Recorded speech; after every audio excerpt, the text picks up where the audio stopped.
de son rôle présidentiel. C'est ce qui a mis en porte-à-faux Jacques Chirac et l'a entraîné justement dans ce sentiment de mécontentement, de désabusé. Il y avait des ministres qui traitaient directement avec le président de la République, sans avertir même le chef du gouvernement. Il y a eu une erreur de distribution de rôle.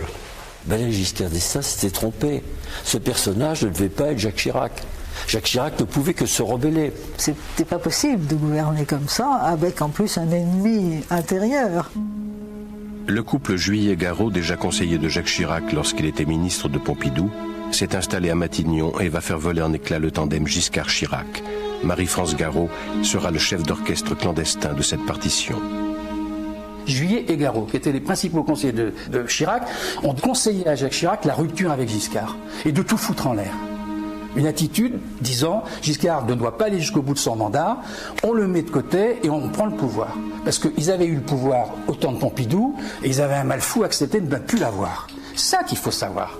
C'est un personnage terrifiant, Marie-France Garot, terrifiant. Moi, je ne suis allée à Matignon, à titre tout à fait officieux, que pour quelques semaines, pour, si je puis dire, accompagner les débuts de Jacques Chirac comme Premier ministre, parce qu'après tout, j'étais une vieille conseillère et il était très jeune. Bon. Et il s'est trouvé que les choses n'étant pas si simples, je suis restée plus longtemps, et il est apparu à ce moment-là, et Jacques Chirac en était parfaitement d'accord, que le couple, en fait, ne fonctionnait pas bien. Marie-France, elle a une soif inextinguible du pouvoir. Et donc il lui faut le pouvoir. Et il lui faut le pouvoir à la façon de l'Ancien Régime, c'est-à-dire ne pas l'exercer directement, mais avoir l'influence sur le pouvoir. C'était une marionnettiste, foncièrement une marionnettiste. C'était vrai avec les politiques, c'était vrai avec les journalistes. Elle jouait à démêler des fils, à les tirer dans un sens, à lui faire lever le genou, à lui faire baisser la tête, à lui faire agiter les bras. Elle y arrivait très bien d'ailleurs, ça lui faire agiter les bras, elle les bougeait tout le temps. Elle était toute puissante. Toute puissante, dangereuse en plus, dangereuse. Sachant jouer des gens, compromettre, corrompre, etc. C'est un grand personnage dans son genre. C'est pas une petite intrigante comme ça. Elle était effectivement extrêmement influente et elle avait des aversions très fortes ou des préférences marquées. Toute sa force, toute son intelligence, toute sa ruse, toute sa séduction, elle l'a employée dans ce sens-là. C'est comme ça qu'elle a scié Chaban. La première, elle a été la première à le faire disparaître, et tous les autres, elle les a complètement dominés en plus, parce qu'elle était plus intelligente qu'eux. C'était autre chose que Chirac, Marie-France Garot. Quand Pognat voit qu'il y a Garot et Juillet qui sont à côté de Chirac et que tout ce que fait Chirac, c'est commandité par Garot et Juillet, il dit à Giscard, Chirac ne joue pas le jeu. Chirac ne court que pour lui. Que la droite a eu pendant longtemps. Barre était un homme tout à fait remarquable. Remarquable alors, mais qui a été lui aussi complètement paralysé. Et paralysé par Chirac, qui tenait la majorité au Parlement.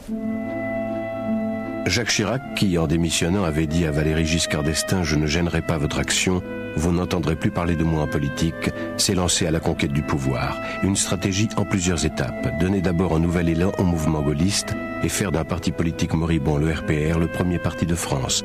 Conquérir au municipal la mairie de Paris face au candidat officiel du président et enfin gagner les législatives de 78 et les européennes de 79. L'offensive avait trouvé son point d'orgue en décembre 78 lorsque Jacques Chirac, hospitalisé après un accident de voiture, avait lancé l'appel de Cochin dans lequel il dénonçait la politique européenne de Valéry Giscard d'Estaing. Chirac dira plus tard avec humour « J'ai signé ce texte sous le coup de l'anesthésie ».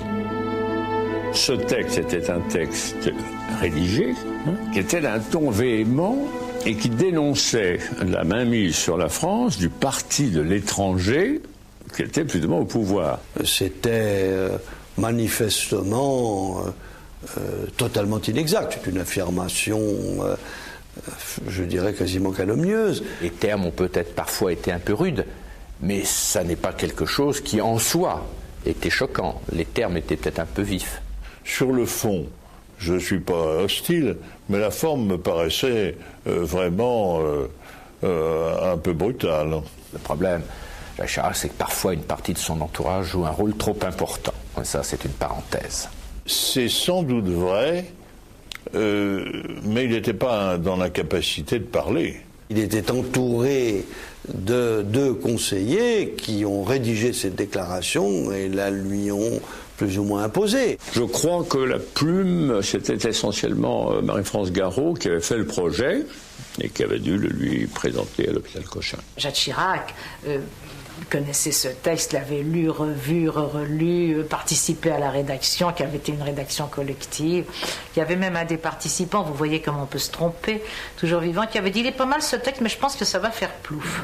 J'ai lancé mon appel du 6 décembre dernier, auquel je n'ai rien à ajouter et rien à retrancher, et qui avait, si vous voulez, un triple objectif. D'une part, susciter une prise de confiance des Françaises et des Français à l'égard d'une politique européenne qui, dès à présent, j'en suis convaincu, conduit au renoncement. Là, on a vraiment vu qu'entre les 2 hommes, c'était le conflit ouvert. C'était devenu, je dirais pas la guerre, mais enfin vraiment, c'était une majorité qui n'était plus que de nom. Le RPR estimait qu'il était entré dans un monde catastrophique, puisqu'il n'avait ni l'Élysée ni Matignon. Marie-France Garot, présidente de l'Institut international de géopolitique, ex-conseillère de Georges Pompidou et de Jacques Chirac. Vous avez aussi été... Non, j'ai jamais été conseillère de Jacques Chirac. D'abord, je suis conseiller, pas conseillère. Conseiller, alors. Et ensuite, pas de Jacques Chirac. C'est une précision. Donc, vous avez travaillé avec Jacques Chirac, en tout cas. Oui. J'ai joué les nurses à Matignon quand Jacques Chirac était Premier ministre. On peut dire les choses comme ça. Voilà. Et après, il a grandi. Il est devenu président de la République.